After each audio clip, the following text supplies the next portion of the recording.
This picture of my dad, I feel like this is the person I know. Someone that makes me smile, someone that makes me feel very comfortable and is always there to like see how I'm shining my teeth here. So that's who my dad is. You can see that my dad is like perfect. Chef's kiss. One of my major influences would be my dad. Right from when he was in school, right, my dad used to tell us of how he took up cases with like the SCG government. My dad was a bit of a troublemaker and he was a bit of a ladies' man too as well. Right? In fact, I think that's how he was able to bag my mom. Because of his nature of his job, he was always traveling all the time. You know, Kaduna today, Minna tomorrow, Ilorin next tomorrow. So he was not always home. Whenever I was going on all these trips, I would be crying, no, don't go, don't go.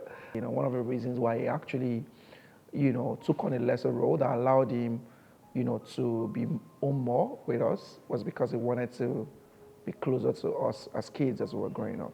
Now, this is my dad in his element as a journalist, right? You can see his face is all scrunched up. He's very passionate about what he's talking about. He's invested. If you really love something, you practically just put your everything into it. Playing with my dad, you know, jumping on his shoulders, telling him about school. Yeah, and so for me, even now, a couple of decades later, like I still always remember those wonderful memories when he's not, you know, this sales manager from work, but his dad, you know.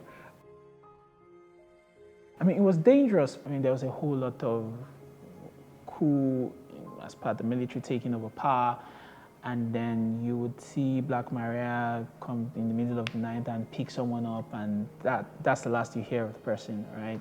You hear of assassinations and assassination attempts.